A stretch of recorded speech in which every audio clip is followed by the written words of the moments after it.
ফাঁকা মাঠ মুহূর্তে পরিণত হলো রণক্ষেত্রে।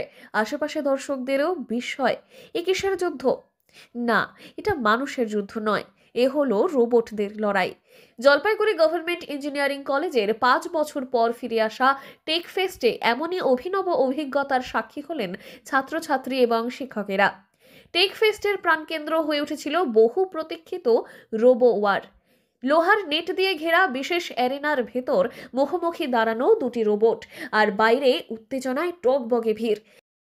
তপব্রত দাস। কি বানিয়েছে? আমরা এই বটটা বানিয়েছি রোবোবট ইভেন্টের জন্য। এখানে বেসিক্যালি আমাদের অনেকগুলো রোবটগুলোকে ফাইট করতে হবে। এবার সার্টেন কিছু রুলস আছে, তো সেই রুলসের ওপর জেতাহারাতে নির্ভর করছে। রিমোট কন্ট্রোলের পরিচালনায় রোবটের ধাক্কা, ঘূর্ণি, আঘাত প্রত্যেকটি ক্ষণেই দর্শকদের নিঃশ্বাস যেন আটকে যাচ্ছিল। রেসলিং রিং এর মতোই চারপাশে উল্লাস, চিৎকার আর টান টান উত্তেজনা, প্রতিদ্বন্দ্বিতা। এর বিশেষত্ব হলো এই রোবটগুলো কোনো বাজার চলতি যন্ত্র নয়। টিন, স্টিল, কাঠের ফ্রেম, লোহার শিট আর ছাত্রছাত্রীদের সৃজনশীলতার সমন্বয়ে তৈরি হয়েছে প্রত্যেকটি রোবট। কল্পিত ভারত পাকিস্তান যুদ্ধের প্রেক্ষাপটে বানানো হলেও লড়াইয়ের উদ্দেশ্য ছিল একটাই, ভবিষ্যতের প্রযুক্তি ব্যবহারে অভিজ্ঞতা অর্জন, উদ্ভাবনী চিন্তাকে শানিত করা এবং সমস্যা সমাধানের দক্ষতা বাড়ানো। এই আমাদের ভাবনা।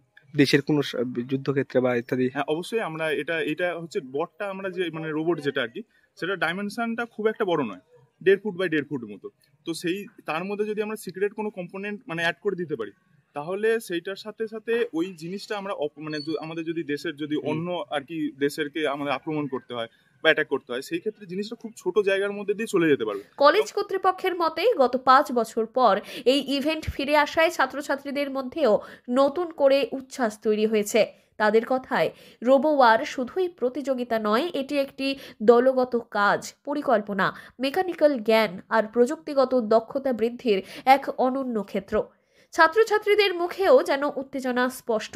কেউ প্রথমবার রোবট বানিয়েছে, কেউ আবার আগের ভুল শুধরে আরও উন্নত মডেল এনেছে, কিন্তু লক্ষ্য সবার এক, অ্যারেনায় নিজের সৃষ্টিকে সেরা করা।